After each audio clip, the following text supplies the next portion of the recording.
It's the Gitty Gang Show on Cigar Nation TV. It's the Gitty Gang Show on Cigar Nation TV.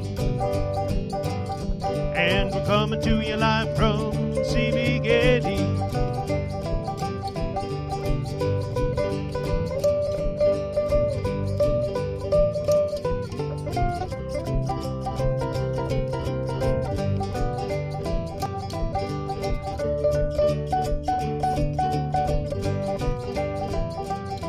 It's the Gitty Gang Show.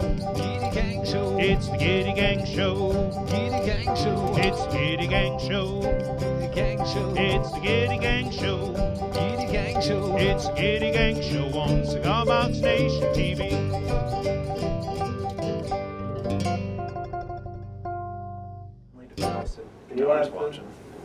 Welcome everyone to this week's episode of the Gitty Gang Show. We are happy to be back live with you. It was great of Shane Spiel to take last week's show. He went through a lot of really cool stuff down there. He did a living room concert, playing a few songs from his living room, showing off some of his guitar collection. Always cool when Shane takes the show. But we are back this week, and we are happy to be so. I want to say hello to some of our friends out there we see popping up. Brett Gaskell and Jimbert out there, so Dar Stellabata, Matthew Simpson, Magic Daddy checking in from the Chapel Groove. Always great that you're able to join us on these Friday afternoon excursions, if you will. Yeah, I will. Into homemade musicology. We do have an audio echo. Address that. Audio echo. I'm trying to figure out what's going on with it. There's a secondary input somewhere. Yep. And I Don't know what it is. But anyway, hopefully you can hear what we're saying. Danny Weddle, God bless you, sir. Danny Weddle likes the echo. Hey, Yeah. you're a good man. Wait till we start singing, then it'll just double the pleasure. No, double the opposite. So anyway, we're glad to be back. I want to say that the 4 winners of the drawing 2 weeks ago, 4 winners are getting, do you remember what they're getting? Nope. $50 gift certificates to cbgitty.com. Did you ever listen, just a brief aside folks, did you ever listen to Car Talk on public radio? Yes. Tom and Ray Mayatsi, the Click and Clack the Tappet brothers, one of their running gags every week, Ray would ask Tom, who is passed on now, he'd say, Tommy, do you remember last week's puzzler? And every week, Tommy would say, nope. We're kind of recreating that here, and that's all right. So anyway, 4 $50 gift certificates to cbgitty.com, at which, in the CB Gitty online store, seemingly more good stuff every day. It's true. Especially lately. We're adding stuff on there. I've got a pile of stuff to get listed on my desk. New pickups, a couple of things. I can't even talk about them yet. I can't even talk about them yet. I'm so excited. It's a fever pitch. Oh, feverish. I'm just humming with excitement. All right, so the 4 winners will be announcing a little bit later in this show. Gonna do the same thing this week. Everyone who publicly shares this show on Facebook will be entered to win. Tell them about publicly sharing, Glenn Watt. If you will, please, and thank you, when you go to share this wonderful show with your friends and cohorts, choose from the drop-down menu, Public. In that way, we can see that you have shared it, and therefore you are entered into the contest to win things such as these fantastic $50 gift certificates and other such prizes that Ben is so gracious to offer. Yeah. All right. Well, And if you are a winner, what do they have to do? They've got to, because we're not going to reach out to you. Oh, that's right. If you hear your name here in a little bit on the show, yes, send me a message on Facebook. So what we're going to do right now, Nick, if we can, we've got a video from Jason Mills of a young man trying out one of his 2-string driftwood basses. Are we back? Yeah. All right. While that's running, we're going to see if we can figure out this echo. So, all right, go ahead and run that, Nick. 2-string bass, driftwood, Jason Mills.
Oh, no audio. There we go. All right, we're back.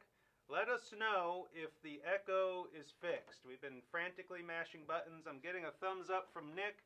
If we can get one of our good friends to confirm out in the real world, we'll be good to go. So, who we got out there watching? Hey, oh, come on now. We already know that Danny Weddle's out there being awesome. Rick Flink, Rob Roble, Ron Lutz, Raymond Poole. It's good to see every single one of you. Mike Mayer, recognizing all these names. Jennifer Warren White, Curtis Teat, Louis Lamana, Adam Cripps, Kim Starling, Marty Tauber, Brad Barbula. Thank you, each and every one of you, for joining us. This is awesome. Sorry about the echo earlier, but I'm glad you stuck around. There's a lot of buttons to mash over there. I know we've never really shown It's a cockpit. Never really shown what Nick does over there during a show, and we should, because there's a lot to mash about, and he does a great job at it. I suspect that audio issue is down to some changes I made recently on the software, so sorry about all that, but we're back and non-echoey now. All right, well, moving on. Excellent. So that was Corian, forget his last name, I should have written it down here, but a guy that Jason Mills at Driftwood Guitars knows, playing one of Jason's 2-string driftwood basses that, of course, he builds out of driftwood he collects on the shores of Lake Michigan, I believe, up there in the grand state of Michigan. And, of course, I think there was a looper pedal involved there, so he was kind of building up that. We didn't actually get to hear it here in the studio, so Glenn has no idea what it sounds like. But really cool stuff. Watch it later. When you review the show, you'll see how great it was, seriously. It looked good. And we've got another video coming up that Jason sent us of the same young man playing a 1-string. Ingram? Possibly. Corian Ingram. Playing a 1-string diddly bow bass thing that, in my opinion, is even cooler. But the 2-string bass, of course, is what we're all about this week. And the last several weeks, as you know, Shane Spiel has been posting videos of the one he built. We'll have a photo of that in a little bit. This is the one Glenn's going to be playing today. And yeah, basses. Just a brief note though, today is once again $5 Friday. We got 5 items on special on cbgitty.com for $5 each. This week, it's one of our selection of the first of the 5 items are resonator cover cones that fit the 5.5-inch reso cones that Charles Atchison has been making. After that, we've got the string pack, the 4-string Arkansas tenor string pack, devised, that might not be the word, but that used by and originated by A.J. Gaither. He tunes them, it's a 4-string set, and he tunes them to the 4 low strings on a conventional guitar. E, A, D, G. Kind of like a bass, but an octave or 2 up. Exactly like a bass. So anyway, That's $1 off for $5 a set. The Black Ice single coil magnetic pickups, $5. Can't beat that. The Kanjo Songbook download, a collection of a bunch of songs tabbed out for one-string Kanjo. Good choice. Which, of course, I don't have handy here. $5, and then the polished brass stubby slide. You know, it'd be great if I had one of each of these as visual aids, but I don't. So the 1.5-inch stubby slide that we make right here in the CB Gitty shops. You know, there's a lot of talk these days about things, where things are made, where they come from, how much they cost, who makes them. Proud to say, we focus every day. My brain is thinking about how can we do more here, make more here, so we're not as reliant on other sources. Not naming any names, but like to produce things here. So that stubby slide is one of those things. So are the Rezo cone covers, actually. The strings are made in the USA. The Kanjo, it's a download, but I created that here. So 4 out of 5 things. That was a terrible sound effect. Let's move on. All right. Another new thing this week, speaking of made in the USA, Volume 2. Volume 2 of the Cigar Box Guitar Hymnal is now available. Limited edition spiral bound version. I know some of you highly prefer spiral bound, so it'll open up and lay flat. Well, it's available now. I'm signing every copy. This is 180 pages, another 55 classic hymns, spirituals, and carols tabbed out for 3-string cigar box guitar. This is volume 2 of what is currently a 2-volume series. Together, that's 112 hymns if you get both of them. Here's just a brief sampling of what is in here.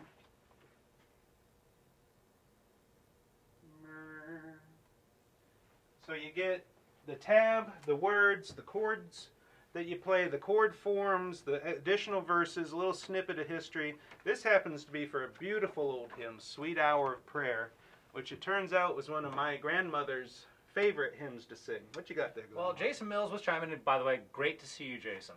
Jason Mills did chime in that Corian Ingram is his name, and is Larry McCrae's bass player. I knew he was somebody. And he's on. Jason Mills is on the east side of Michigan, and Cool. I can't work this thing. And there was more to the, but there's Seymour. Well, the east side of Michigan isn't Lake Michigan then. No, it's here, Lake Huron, maybe. Huron. Or maybe it's up. Yeah, I think you're right, Lake Huron. Possibly the Sault Ste. Marie. Anywho, the new hymnal is out, 180 pages. This thing's beefy. This is the beefiest book It's a weapon. we put out so far.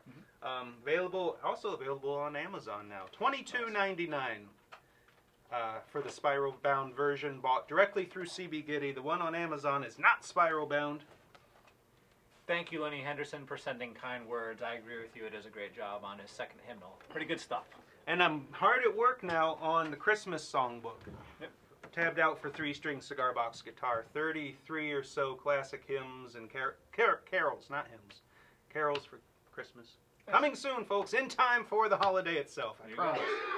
Whew, a lot of tabbing It's a going day, on. That's yes. how I spend my evenings.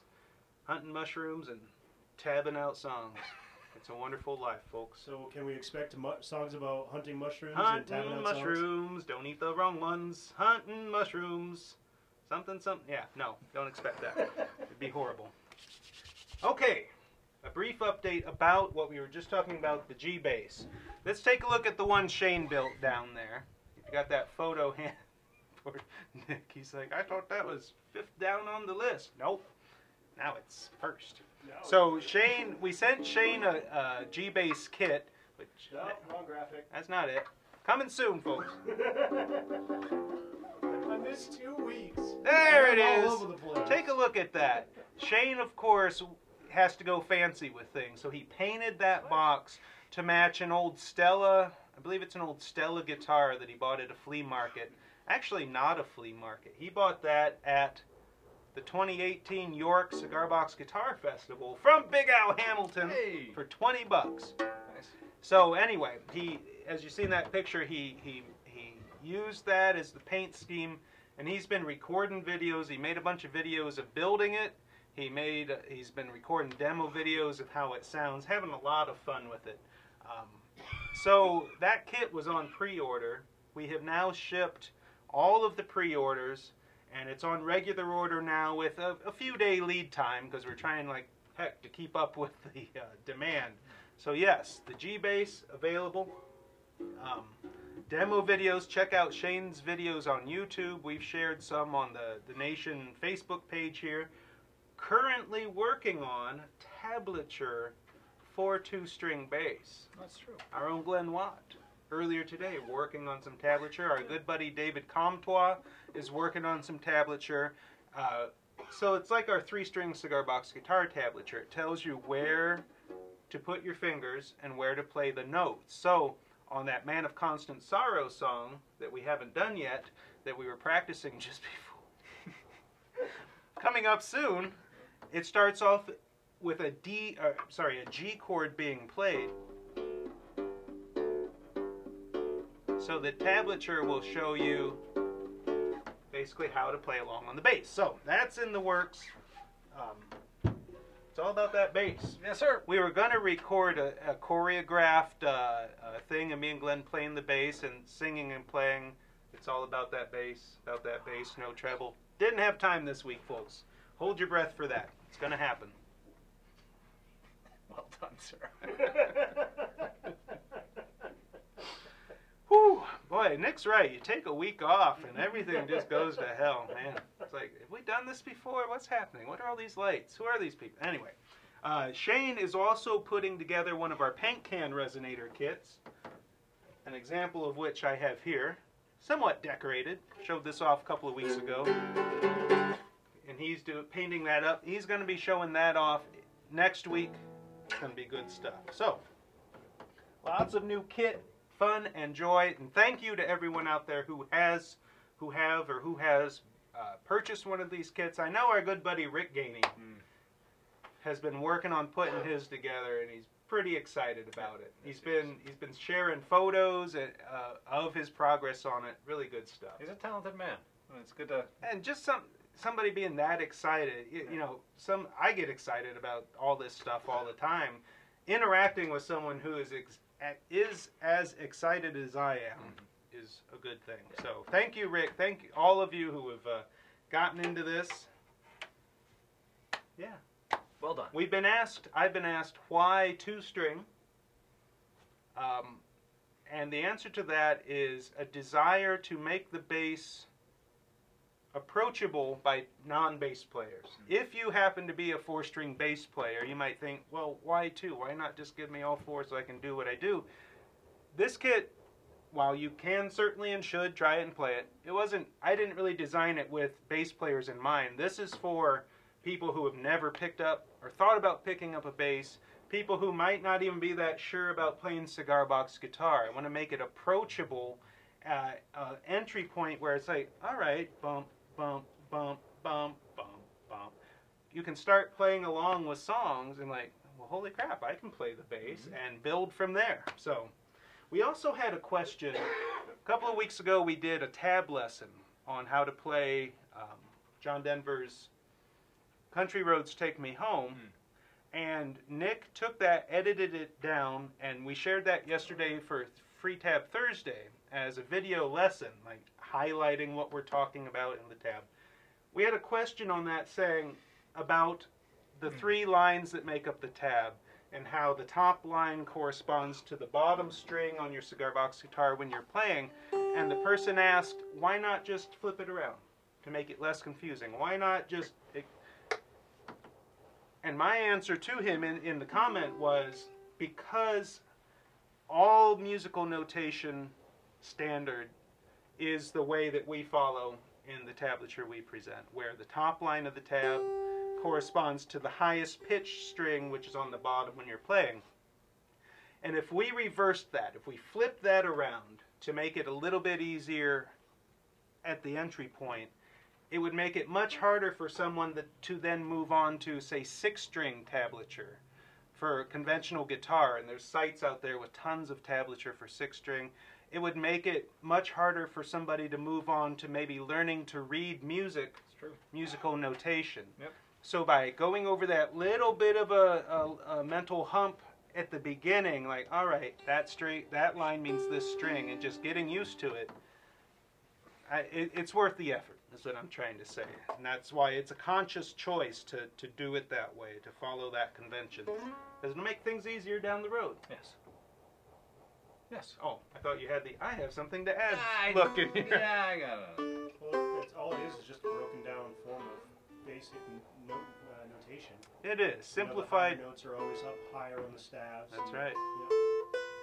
So, it is what it is, folks.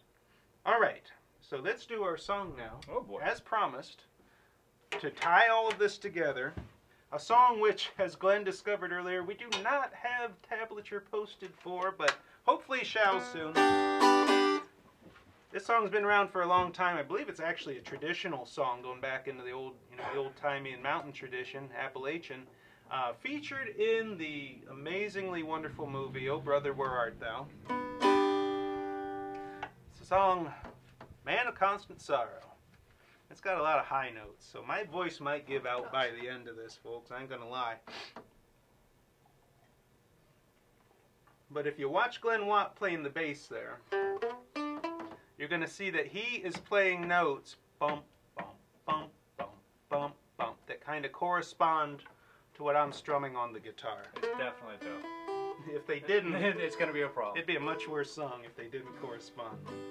But the tablature and bass lessons that we're coming up with will help make this interaction clear, so that you could hopefully pick up a bass and at least just a quick lesson. So this low string here is the G string because it's tuned GD, and if I strum my cigar box guitar open, unfretted, I'm playing a G chord.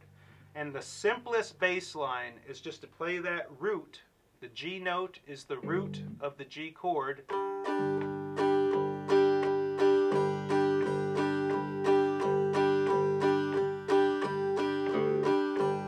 Always mixing it up, people. So just bump, bump, bump, hitting that G chord, and then if I go to a C, he could go to a C. So anyway, it's easier than you think. All right, we're going to do Man of Constant Sorrow. In constant sorrow all through his days, I am a man of constant sorrow. I've seen trouble all my days.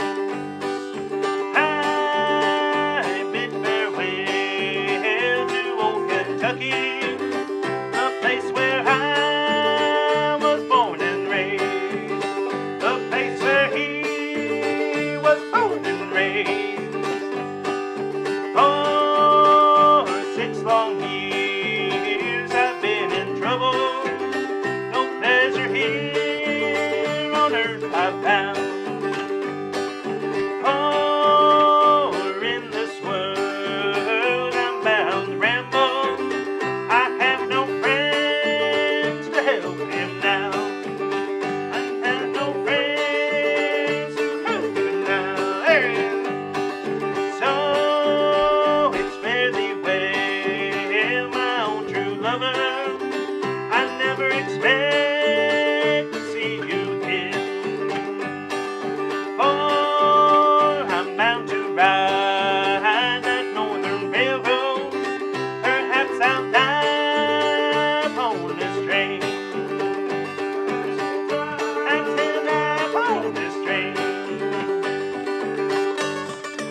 folks. That was certainly something right there. Glenn loves it when I change everything up mid-song. Doesn't matter, we had fun. Yeah, you know, if you're having fun, So you're they doing say. it right. Isn't that right? Someone out I there hope might so. like it. All right. Do we want to do the second Jason Mills video now, or go right into Watt Corner? I don't know. What do you think? You decide. Oh. Dun, dun, dun. No, let's do Watt Corner. All You right. ready? Do it up, man. All right. What you got?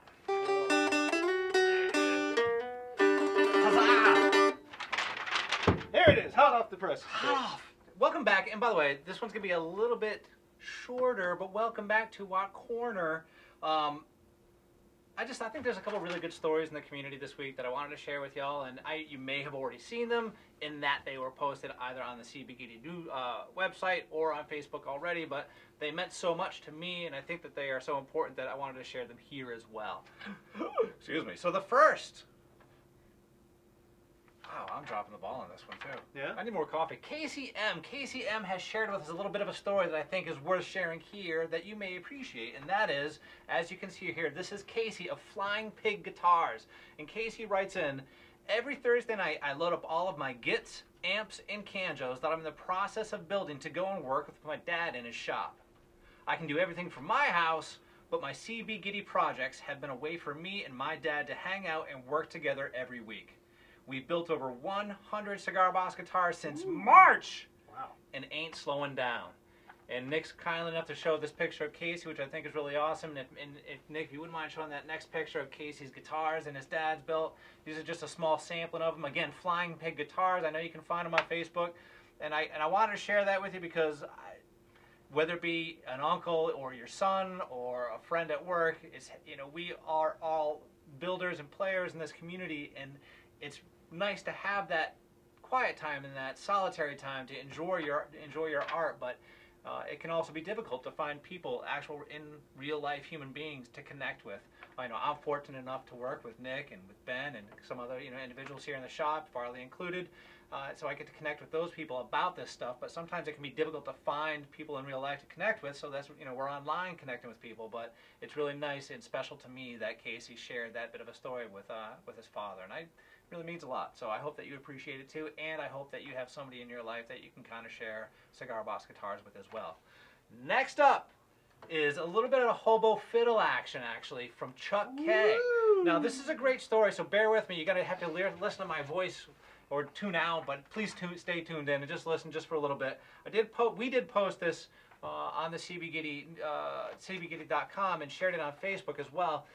Jimmy Circle, by the way, this is not Jimmy Circle's hobo fiddle, but Jimmy Circle shared his hobo fiddle with us as well. And Jimmy, if you're out there, I'd love to have shared it this week, but I have the pictures, but not the story. So nonetheless, we have, in this case, Chuck K. Chuck K's hobo fiddle. And Chuck writes in this about his hobo fiddle. And he addressed the letter to Ben. Ben, you and the CB Gitty gang have unroad ties of the tracks that run next to Bean Hill. That's the train that runs next to Bean Hill. Now, Chuck K continues, although in his letter to Ben, although I did not know Professor Byers, who built Bean Hill, I did know his wife, Rose. Professor Byers was killed in an automobile accident involving a train, ironically, coincidentally, near the school in 1920. She, being Mrs. Byers, in her later years would travel by train from her home in Ohio, another Ohio alum? Woohoo! All right, go Cleveland. To my hometown in Martinsburg, Pennsylvania, to research and write about the early days of the school. She would sleep in the school and eat many of her meals in our home. Some sirens are going outside the mill here, sorry. The picture of the school on the back of the box is from its early years. The building, restored to its early splendor, now houses a locally owned international computer software company. And he finishes his letter with, all aspects of this following story are true. Thank you for helping to unlock such fond memories of my youth. Now, if I may, bear with me a few more moments. This is the legend, this is the story of the Bean Hill Hobo Fiddle as written by Chuck K. True story, inspired by this guy that you can't see, is off screen, Ben Gitty Baker, who wrote Legend of the Hobo Fiddle. And because I made no sort of effort with Nick earlier to give him any sort of prompting at all, thank you for scrolling through the images, Nick. I appreciate that, so that you all out there can see what it is that Chuck K has built. Now, Chuck K writes, a Bean Hill hobo fiddle never heard. Sorry, buddy. Going all in. Yeah. All right. I'm no Fritz Weatherby, and that's a local guy. All right, here we go. Well, hobos, yeah. They traveled around these here parts of the cove back in the early 1900s. Last I seen one was in the early 50s. That was mostly odd. Surely he was one of the last. Hobos traveled around the country, hopping trains, looking for work, going from town to town, job to job, a little crusty looking, 'cause they slept wherever they could, mostly near the tracks. Heard that when there was a group of them sleeping in a spot, they called it their jungle.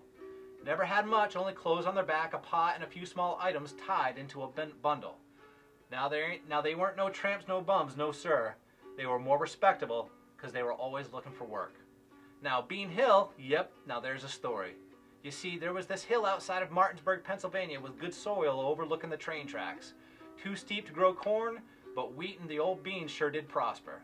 Well, in 1902, an educated man did come to the cove named the Reverend Dr. E.J. Gwynn. Had in mind to build a university, he did. Was to be called the University of Southern Pennsylvania. Sure enough, he bought the land where the beans grew and started to build that university. Only got the stone walls and roof on, no windows or nothing more. Ran out of money and stood there empty. Some say he ran off with a fat wallet. A shell of a building stood on that hill till a decent man by the name of Professor Edward Byers from Ohio came by in 1917 with a vision. He was sure he could finish what he started and open a Morrison's Cove Vocational School. And that he did with the help of his wife Rose and others in town who shared what he was seeing. Now I'll tell you, it's been many a school since then. A high school, junior high school. Now it's kind of a lab. Canary lab, they call it. Guess they raise some kind of songbirds. Anyways, too many names, so locals just call it Bean Hill. As for the hobo fiddle, yepper, there is the meat of this here story.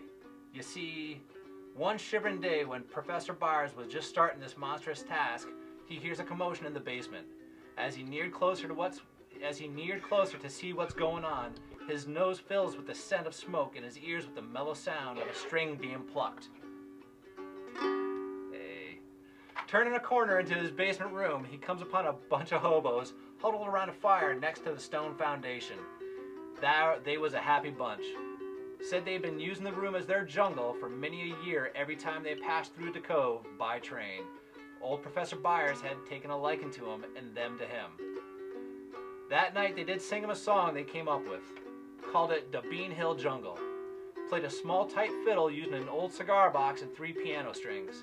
Didn't look like much, but sure did play. Why, wouldn't you know it, but several months later, these here hobos did send Professor Byers money to help pay for windows in the Bean. And so there you have it, the Bean Hill Hobo Fiddle. And I just think that is a darn cool story that Chuck K included with his hobo fiddle. And part of the reason I want to share that is because it's such a pleasure and a privilege, and it's a gift to my life to be a part of something where we are in a movement, in a community that people create things. In this case, Ben has created something that has influenced so many other people to explore new things, to try new things, to look into history and to relive their youths and to relive stories or even make up stories about their own instruments. And it's part of that art that means so much more to the larger body of the work that we are all part of. So thank you very much, Chuck K. And before that, thank you, KCM. And that was a long-winded Watt Corner. Woo! I know. I'm impressed. That was a fine reading of. When I read that story, when Chuck sent it in and Glenn brought it to my attention, I ain't gonna lie, I got a little misty-eyed. Because like Glenn was saying, being a part of something, it's like a feedback loop of inspiration. We try to do stuff to inspire you. You folks do stuff that inspires us, and it just, circle goes round. So thank you, Chuck, and thank you, everyone who is a part of this. Randy Pepler, good to see you. Damon Park, Henry Lohman, John Sawyer, Henry. Stephen Two Hawks Reed, my brother Two Hawks, and I still can't work an iPad apparently. All good stuff. It's great to see every single one of you. Thank you. Yes, sir. So now we've got part 2 of the video submitted by Jason Mills of Driftwood Guitars. This is the same guy, Corian Ingram, playing a 1-string. Now there's a little bit of digital wizardry there, I think, with the loop pedal, but what he's able to do with 1 bass string, well, watch for yourself and see what you think.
And we're back. That's some awesome stuff. Yeah. Somebody said, I wish, or my one string doesn't sound like that. I wish mine did too, ain't gonna lie. Yeah. So Louis Lamanna, I saw mention, who's gonna be the first to build a wheelbarrow harp. And Glenn was like, what's he mean? And I shared on Cigar Box Nation earlier this week, it might have been yesterday, a video that our good buddy Rouston Chuck Alston had brought to my attention, a 1939 cartoon, the Hobo Gadget Band, showing a bunch of hobos come in off a train, play some music. The record company executive tries to sign them up, and they hear that old whistle in the distance and got to rip up that contract and go. But a wheelbarrow bass was one of the Gadget homemade instruments featured in that. And fun fact, there was only 2 voices, I think, in there, and the lead hobo, it was the voice of Goofy, Disney's Goofy. It didn't look like Goofy, but it was that same voice. There you go. Yeah. Impressions are not my thing, folks. Anyway, all right. It's time now for the winners of the 4 $50 gift certificates, drawn this morning, in fact, from everyone who shared the show from 2 weeks ago. And those winners are, I need a paper to shake around, Jeff Robinson, Jeff Robinson, Nice. our good buddy Shane John. No kidding. Oh yeah, buddy. I Hey. think his first time winning. Nice. Rusty Taylor. Hey. Rusty Taylor, a fan of the show for a long time and past winner as well. So Go Dogs. I know he'll put $50 to good use. And I think a winner for the first time, saw her name out there earlier, Darstella Labata. Hey. $50 gift certificate. I think she's been doing some workshops and such down there where she lives, building workshops. So I know, plus her own performing, she will be able to put $50 to good use. So those are the 4 winners. You can be entered to win again this week by publicly sharing this broadcast here on Facebook. Going to be drawing 4 more, just giving it away. Yeah, buddy. You know, I haven't seen her out there today, but my mama told me never give it away. I never listen. All right. So those are the winners. Hey, there she is. Holy crap, indeed, Dar. You have won. I may have made a mistake. Rusty, I said go Dogs. I don't think anybody heard that. I should have said, what is it? Georgia Tech is go Hornets? What are Black Jackets? I can't remember. Georgia Tech Techies. I don't know anything about sports. When you're talking about dogs and the dog pound, that's the Cleveland Browns, who won their first game in like 100 years. No, not that long, but just recently. They beat the Jets. Hey-o. Not a huge football fan, but... All right, we're wrapping up here, but before we go, this is the section of the show where I tease you with something you cannot yet buy. This is... I figured might as well just name it. But it's important. I do it every week. Yeah. This is the next kit in the line of the base with the braced box, the neck-through style. This is the license plate resonator kit. You can see it's partially constructed. I've got the box put together with that special bracing in there, and the neck piece that goes through comes out and forms that heel, to which is then glued a 25-inch scale neck. That's going to be my next step, is getting that glued on and sanded down. And then once that's on, there's the top of the box. I'm running out of hands, people. And the license plate goes on there. I think we're going to use one of our Juke Shack surface mount pickups to go on there. Volume control, output jack there in the back. That's just sweet. Yeah, three stringer open G. This is the next kit coming down the line. I just haven't had a chance to get out there and work on it much this week at my bench because there's been so much else going on. I'm not trying to divulge to anything either, but I know Nick's out there being awesome doing his own thing too. So you're going to see some really cool stuff coming out of Ben and Nick soon. It's really good stuff. I did nothing. I'm just poking at it, hoping it works. Poke, poke. So yeah, license plate reso coming soon, before Christmas. I'm hoping by the end of October. As I like to say, or as I tend to say, I don't know if I like to say it, but the hardest part of any kit release is coming right in that darn how-to guide. But fortunately, doing these different instrument kits on the same kind of foundation makes writing the guides a lot quicker, so it's good things. Something happening. If you're one of those out there that have gotten one of the new bass kits, we'd love to see pictures of your builds. Yeah, buddy. And if you've gotten one of the paint can resonator kits, I'd love to see them, because we've seen some go out. Oh yeah, there's been a lot of those going out the door. Yeah. So Glenn Watt's playing the bass line right now of a song that's become very near and dear to our hearts. Although I suspect, to some, it has a sad edge. Because this song means the end of the Gitty Gang show every week. First, an announcement. New Orleans Cigar Box Guitar Festival coming up mid-January, January 17th through 19th, down in New Orleans, Louisiana on Frenchman Street. Folks, if you can get down there, get down there. It's going to be a thing. This weekend also. Oh yeah, there's an announcement. Thank you, Marty, for the reminder. Our buddy Marty Tauber is doing a mini makers fair up there in Maine at Biddeford, Maine, yes. Going to be building some canjos that we're donating. CB Gitty donating a few canjo kits. Marty's going to be building them there at the makers fair. It's going to be a good thing. Any other announcements? What you got, people? Let us know. I think there's the Carolina Box Club Guitar Enthusiasts meeting down in Charlotte, North Carolina this weekend. I know it is this weekend. At Big Al's Pub and Grubberia. Woohoo! Yes, sir. I want to go there.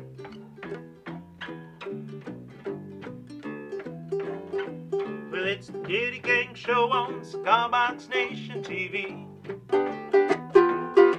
It's the Gitty Gang show on Cigar Box Nation TV. I forgot how the song goes.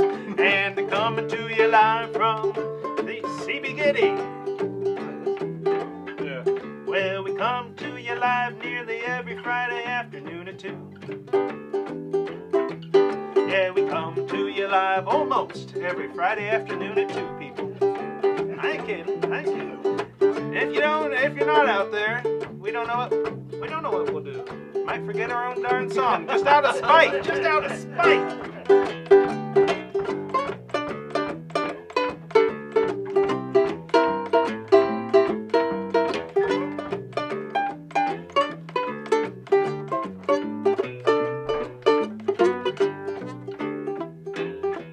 Well, all you need is a sticker box and some strings. You can do it yourself. I say all you need is a sticker box and some strings.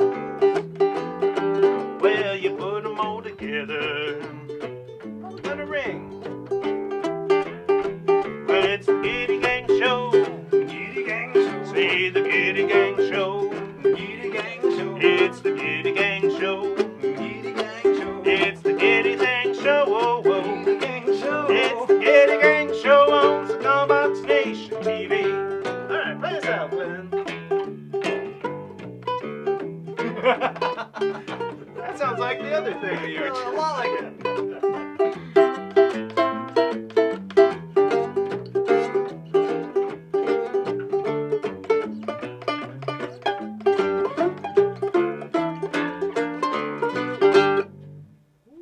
On a dime, people. Stopping on a dime. We'll see you again next week. Have fun, happy building, all that good stuff.